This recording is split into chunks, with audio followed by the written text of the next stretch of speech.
Olá, bem-vindo ao curso de Planejamento Financeiro Pessoal Online. Meu nome é Fernando Alarcon, eu sou planejador financeiro e cofundador da Brain for Finance. Esta é a 7ª aula do módulo 4 que fala sobre investimentos.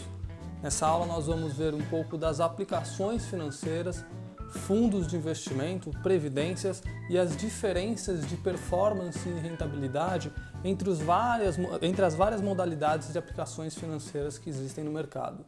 A nossa conversa começa com previdência complementar.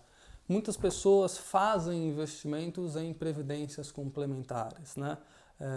É muito comum alguém que está preocupado com o futuro, às vezes esse pode ser inclusive o seu caso, de ter uma preocupação de fato, o que eu estou fazendo, como é que eu vou guardar dinheiro para o futuro, e acaba procurando uma previdência complementar. Essa é uma ideia muito interessante realmente, mas antes de ir para o final das contas, quero explicar um pouco a diferença bem básica de como elas funcionam. Existem basicamente dois tipos de previdência complementar.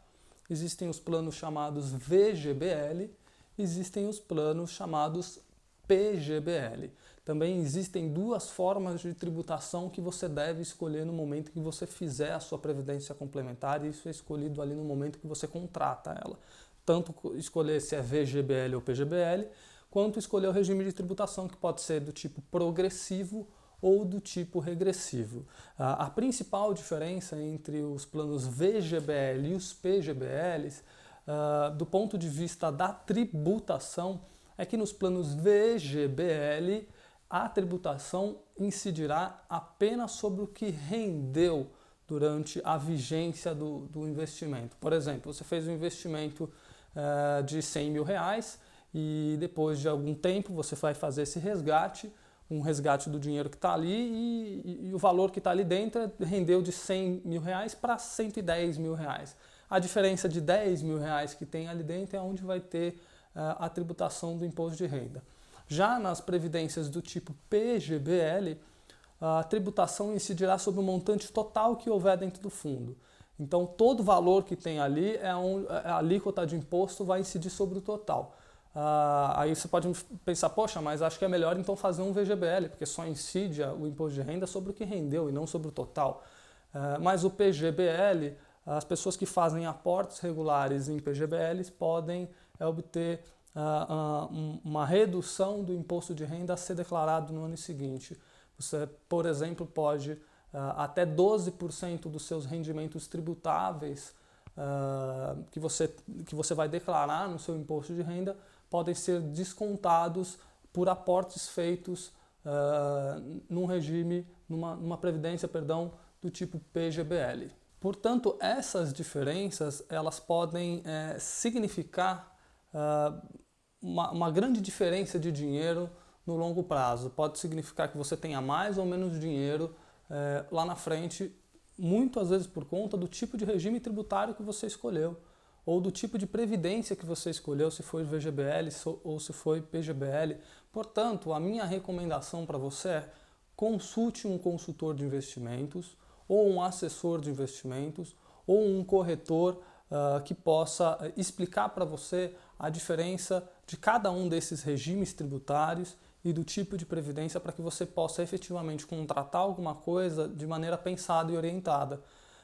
Infelizmente, eu já vi um bocado de pessoas que possuíam planos de previdência que não pareciam ser enquadrados às necessidades daquelas pessoas. Às vezes a gente vê isso acontecendo com profissionais de algumas instituições financeiras que buscam atingir números e metas de produção e acabam, por conta disso, praticamente oferecendo um produto que talvez não fosse o mais indicado para uma determinada situação. Isso é muito mais comum do que deveria ser. E é algo que eu chamo a atenção para que você fique atento na hora de fazer uma contratação de um fundo de previdência complementar. Bom, a boa notícia de tudo isso é que hoje em dia existe uma coisa chamada portabilidade e tem se tornado cada vez mais comum para quem já tem um regime quem já tem uma previdência privada, uma previdência complementar contratada, aportando ou apenas investindo. A portabilidade nada mais, nada menos é do que você trocar de fundo de investimento, e às vezes você troca inclusive de seguradora. Você está na seguradora do banco A e você vai para a seguradora do banco B, ou uma outra seguradora independente, que não seja uma instituição bancária, e você pode migrar o seu patrimônio investido ali, aqueles investimentos, alterando apenas o fundo de investimento, mas mantendo as características de regime de tributação e o tipo de previdência. Se ela é VGBL, ela continua permanecendo como VGBL, se ela é PGBL, ela continua permanecendo como PGBL. A portabilidade é igual a do celular, você mantém o número e você troca somente a operadora, é a mesma coisa. Isso é importante para que isso tem sido um efeito bastante comum no mercado. O número de portabilidades de previdência tem aumentado, significa que as pessoas estão olhando com um pouco mais de olhar crítico para isso e tentando entender, será que isso daqui é bom mesmo para mim? Será que essa performance é boa? O que eu tenho de rentabilidade aqui está funcionando? Uma coisa que facilita bastante para as pessoas que possuem regimes de previdência complementar, e é um dos fatores também que faz com que as pessoas procurem esse tipo de aplicação financeira, esse tipo de investimento, é que as previdências elas possuem formatos em que você consegue fazer aportes regulares. Você consegue aportar de mês em mês, ou suspender o seu aporte, parar de colocar dinheiro dentro da sua previdência por um tempo, depois você retoma. Mas aqui me faz chegar eu gostaria de fazer duas provocações para você. Primeiro se você é uma pessoa que está investindo em previdência, será que o valor que você está jogando ali dentro, ele é suficiente para que você consiga atingir os seus objetivos lá na frente? Ou seja, imaginando que essa sua previdência complementar, vamos supor que ela seja voltada lá para o seu futuro, lá na frente mesmo, quando você está pensando em pisar no freio, se aposentar. Será que o valor que você está colocando lá dentro é suficiente para isso? Lembra que lá no módulo 2 a gente teve um exercício específico para saber qual que é o seu valor, né? Qual que é o quanto você deveria estar guardando hoje para atingir exatamente o que você quer lá na frente. Portanto, existe um número que ele é seu. Será que você tem feito esse número dentro da sua previdência? Esse é o primeiro ponto, a primeira provocação que eu gostaria de fazer. A segunda por mais que você consiga fazer aportes regulares com débito automático, por exemplo, na sua conta que puxa o dinheiro e já joga para dentro da previdência, será que você não consegue fazer isso com uma transferência programada? Por exemplo, por uma aplicação que fosse ainda no Tesouro Direto, ou de algum outro tipo de aplicação financeira, mesmo que fosse um fundo de investimento. Será que você não consegue fazer uma transferência programada? Isso é bastante possível hoje, com alguns apertares de botão dentro do seu banco, dentro do seu bankline, você consegue fazer isso. Bom, tudo isso para quê? Eu não quero dizer que eu sou contra você fazer uma previdência complementar, muito pelo contrário, eu te incentivo muito a você fazer uma previdência complementar, mas eu gostaria que você pensasse se aquilo que você tem de expectativa para o seu futuro, você está fazendo o esforço necessário hoje, ou seja, aquilo que você espera ter lá na frente está sendo corroborado por aportes do tamanho do sonho ou do objetivo que você tem lá na frente? Essa é uma pergunta que você precisa se fazer. Durante esse curso, os objetivos foram tentar te ajudar a responder esse tipo de coisa. Revisita os seus números que a gente estudou para você saber isso. Uma questão importante de previdência, e aí eu coloco a minha opinião aqui à prova, é de que eu acho que quem faz uma previdência complementar deveria estar pensando pelo menos com um horizonte de 10 anos. Porque de nada adianta você fazer uma previdência complementar e guardar dinheiro por um tempo e daqui a 2, 3 anos, quando alguma coisa acontece, você quer trocar de carro, você quer fazer uma viagem que você se programou eventualmente para fazer e resgata o dinheiro daquela previdência que você tinha inicialmente pensado para o teu futuro. Tá vendo? Tá meio conflitante as coisas. Portanto, tudo isso para dizer o quê? Em planejamento financeiro, e isso é algo que eu acho bastante importante, deixar frisado, você precisa nos seus investimentos ter pelo menos 3 carteiras de investimento. A primeira é aquela reserva financeira, né, que nós já havíamos comentado, já falei sobre isso. A segunda carteira de investimentos que você vai ter ela é uma carteira voltada para atender os seus projetos, ou seja, eu vou trocar de carro, eu vou fazer uma viagem, eu quero me casar, eu quero dar entrada no imóvel, eu quero guardar dinheiro para os meus filhos no futuro. Isso tudo são projetos de vida. E você deveria ter uma carteira de investimentos que estivesse exclusivamente voltada para o teu longo prazo. Pensando, daqui a tantos anos eu precisaria ter um dinheiro para mim, para manter o meu estilo de vida.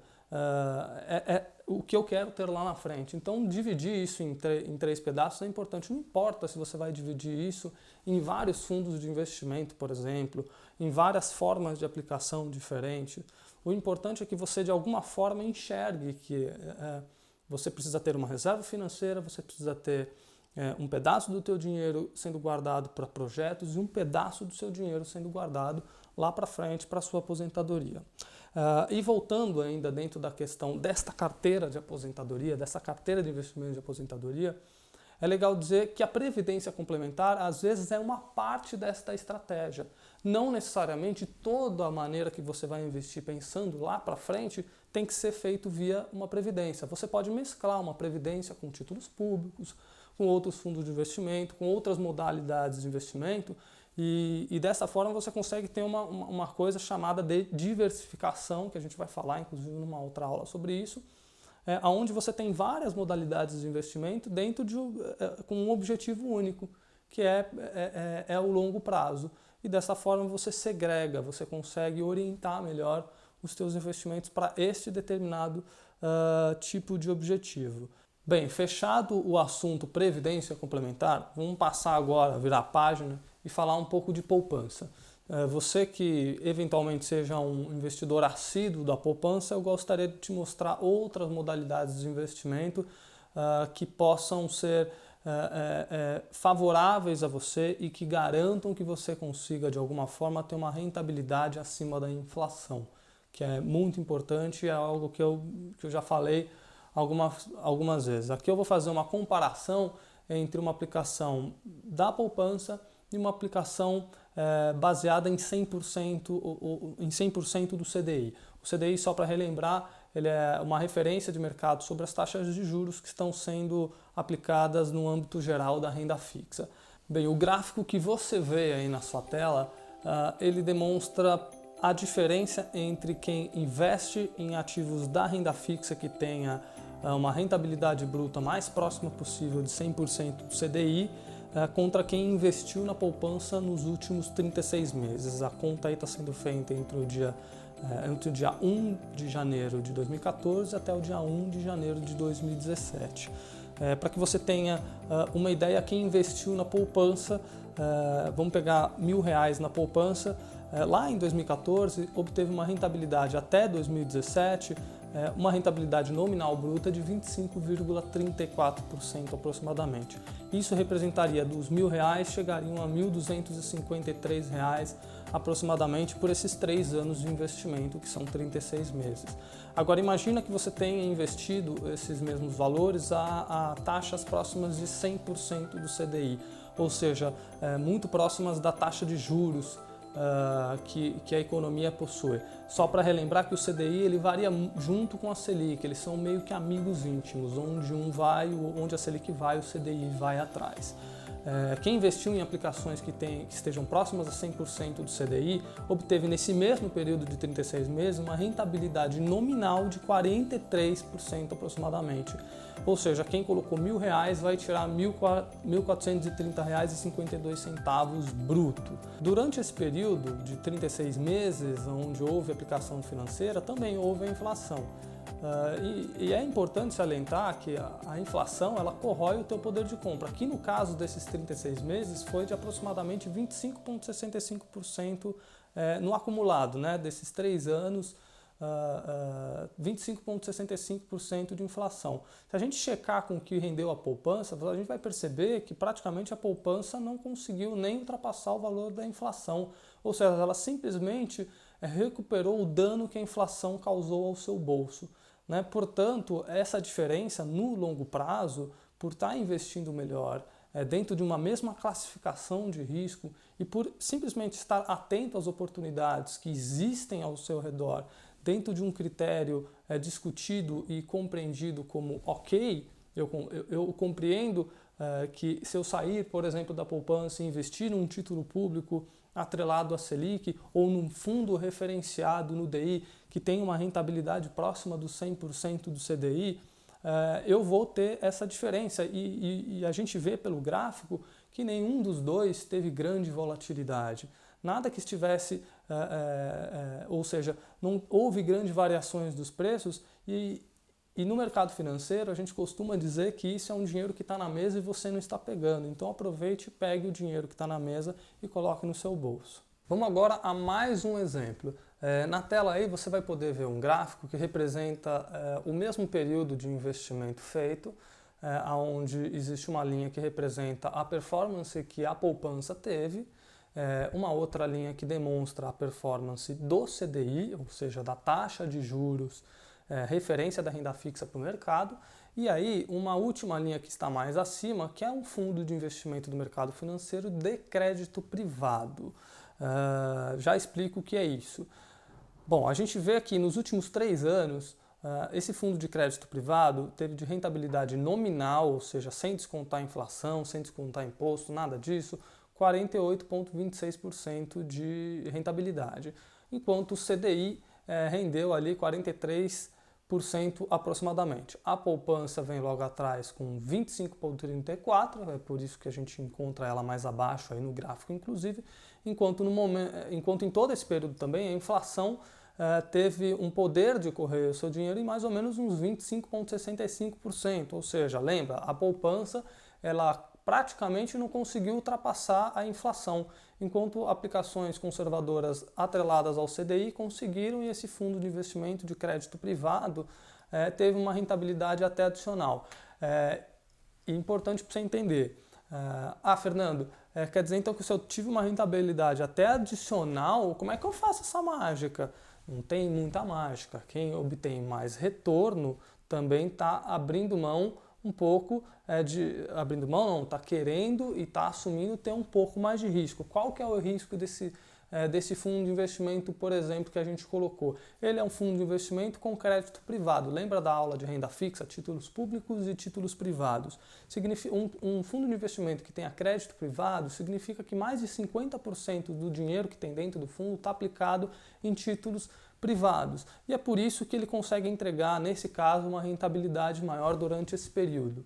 Agora a ideia é mostrar um pouco dos fundos de investimento, um pouco das performances de fundos de investimento que aplicam em ativos, ou seja, no que esses fundos estão aplicando, às vezes é um pouco semelhante. Eu quero mostrar que, por exemplo, a diferença entre o que o fundo está investindo e as taxas de administração cobradas por esses fundos vão fazer diferença na rentabilidade que você, investidor, vai ter. Bem, na tela aí você vai enxergar a linha preta, que essa linha preta é o CDI para nós, tá? É aquela referência de mercado que nós temos sobre taxas de juros. Passe a considerar desde então que o CDI é o nosso novo referencial neste caso, tá? A nossa referência não será mais a poupança, eu já estou subindo um nível a mais, partindo do pressuposto que você começa a investir de uma maneira mais eficiente. Então, o seu novo referencial precisa ser alguém como o CDI, que é a taxa de juros de referência no mercado para a gente olhar os investimentos. Tá?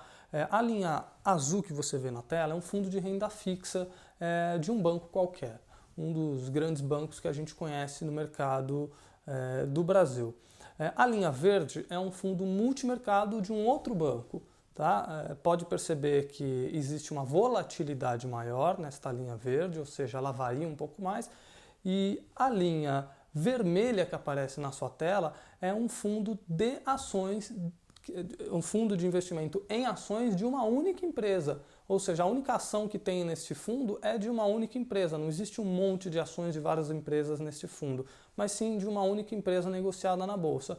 E este é um fundo de investimentos também de um grande banco conhecido. Dá para perceber que a linha vermelha demonstra uma volatilidade muito maior, ou seja, está variando muito mais ao longo do tempo os preços dessas ações e isso impacta na performance do fundo. Agora, qual que é a conclusão que a gente consegue enxergar daqui? Todo mundo rendeu abaixo do CDI, né? Se a gente tivesse, por exemplo, uma aplicação super conservadora atrelada única e exclusivamente a 100% do CDI, ou, por exemplo, um título público atrelado a Selic, que vai render mais ou menos ali próximo do 100% do CDI, teria ganhado mais dinheiro do que todos esses outros fundos que aparecem. E detalhe, essa aplicação de um título público atrelado a Selic, ela é super conservadora. É um título público pós-fixado e é um título de renda fixa. Agora, você me pergunta, Fernando, por que isso ocorre? Por que é tão diferente essas rentabilidades que você está me mostrando aí? Isso pode ter alguns motivos, né? Um dos motivos é que os tipos de ativos, ou seja, o que o fundo de investimento está aplicando, porque o fundo de investimento, lembra, ele aplica o dinheiro das pessoas, né? Quando ele aplica o dinheiro das pessoas, ele escolhe aonde ele vai aplicar, em que ele aplica, em ativos financeiros. Quando ele faz essa aplicação em ativos financeiros, ele passa por um processo de escolha. Talvez essas escolhas não tenham sido as melhores, tá? Esse é um primeiro ponto. E o segundo ponto são as taxas de administração que um fundo cobra. Os fundos de investimento, como a gente viu, eles cobram taxas de administração, que é uma espécie de conta que você paga por estar investindo ali dentro. Ok? Às vezes essas taxas de administração, se elas não forem competitivas, vão impactar na performance do fundo, porque quanto maior a taxa de administração, mais você está pagando por estar investindo em um determinado fundo. Eu não sou contra taxas de administração de fundos altas, desde que você esteja entendendo por que isso acontece e que haja uma entrega de performance compatível com outros fundos de investimento que façam ou apliquem mais ou menos nas mesmas coisas. E um detalhe aí que acaba sendo um detalhe importante para você levar em consideração.